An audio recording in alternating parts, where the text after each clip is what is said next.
Recently, the chief exorcist at the Vatican reported that the devil was in the Vatican. Morgan.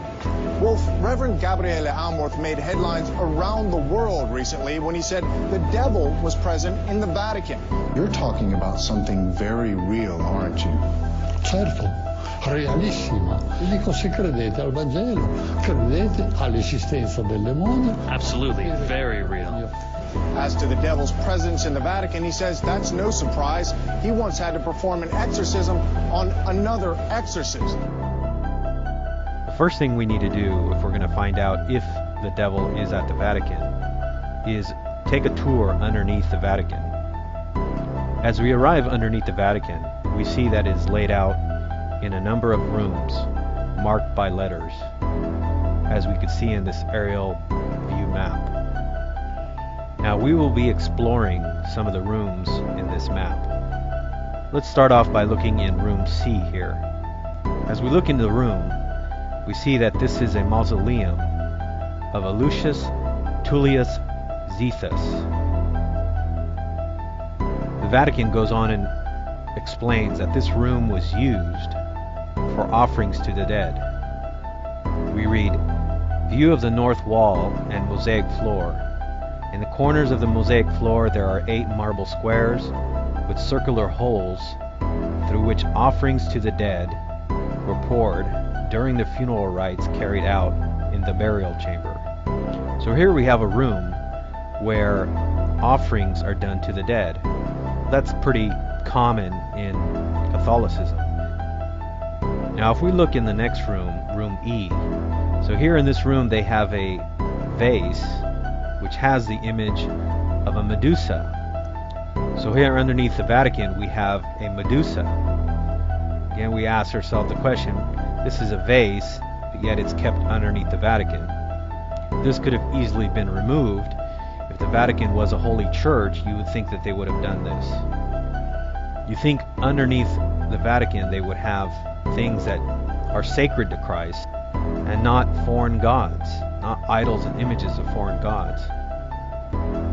Now as we move down further to room H, here we see that this is the mausoleum that is one of the largest and most luxurious mausoleums underneath the Vatican of St. Peter's Basilica. It says that it was built at the beginning of the second half of the 2nd century during the reign of Emperor Marcus Aurelius and belonging to a freedman of the important Valeri family. And as we're in this mausoleum, we see that there's lots of idols from the old Roman Empire. We ask ourselves, why does Rome keep these idols down underneath St. Peter's Basilica? You would think if they were Christians, they would want to clean all this out. I can't imagine anybody who has a true church would keep idols in their churches, especially pagan idols left over from a bygone pagan era. But here we have the Vatican keeping many pagan idols underneath St. Peter's Basilica. Here is an idol the Vatican is displaying of a head of a child in gilded stucco and a lock of a hair typical of one initiated into the cult of Isis. And this particular idol is an idol of a boy who was initiated into the cult of Isis. If we look in this room, we see that some of the stucco decorating the walls. Here we have a personification of Oceanus. We remember the New Testament book of Revelation says that a beast comes out of the ocean. And so we say, why is the Vatican having these foreign gods underneath its basilica? Why is it protecting them? If it was a true church, it couldn't be doing it for the sake of art, especially with all the evil things that are happening in the Vatican. And as the priest earlier said, that evil does exist, the devil is real, as he admitted. But the hypocrisy of all of this is that they have all these evil images and idols underneath the Vatican of St. Peter's Basilica.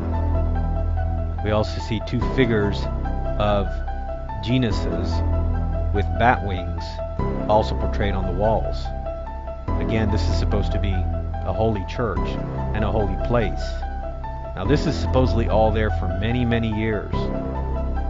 As we move into the next room, room I, the details of the mosaic floor with Mercury and Pluto's chariot, they go on and explain that this theme is an explicit reference to the overcoming of death and the return of the afterlife. They describe it as a splendid mosaic floor of Mercury is depicted carrying a caduceus with wings at his ankles, walking in front, and a chariot carrying Pluto and his wife Persephone.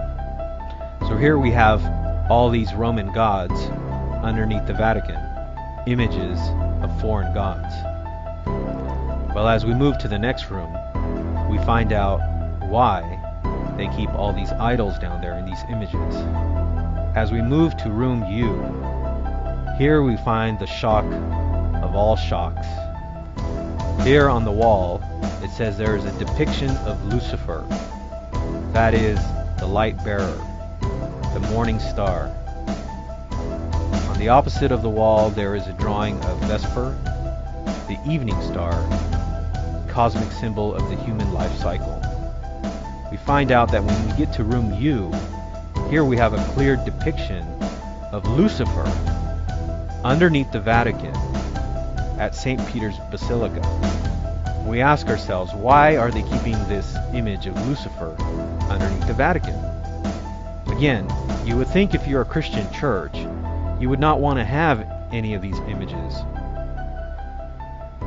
Now we know that they'll go on and say, oh, well, we're saving it because it's a UNESCO heritage site or something like that.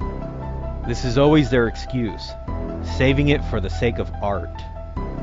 But for the true Christian, this is not an excuse, because we know if you're giving glory and propaganda to false deities and false pagan gods, what are you doing? You're in essence supporting the evil spiritual realm. This cannot be from God. And since Rome claims itself to be the one true church, you would think they would lead by example. But what kind of example is this? That you have a depiction of Lucifer underneath the Vatican for countless hundreds and hundreds of years? Now this image here underneath the Vatican has been there since their claim, which would be Constantine. We would know that he was the first one that built this basilica. And so again we ask ourselves, why are they keeping this depiction of Lucifer underneath the Vatican? Well, we think the answer for why all these images, idols, are kept underneath the Vatican is because what we're dealing with here is we're dealing with an apostate church that has always been apostate, and even now as it is filled with Freemasons. And so we know that the reason why they're keeping all of this there now, and they're actually revealing this on their internet website, is because they want people to see this. They want people to see what they're really all about. For the masses who believe that Rome is still a pure church, they don't mind deceiving them into believing that they are still a Christian church. As you go down underneath the Vatican, down into the next rooms, they will try to convince you on this tour that you take that Peter is buried down there in one of the rooms, and that this gives credence to following the Pope. But we ask the question, why would you want to follow a Pope who has all these evil things underneath his church?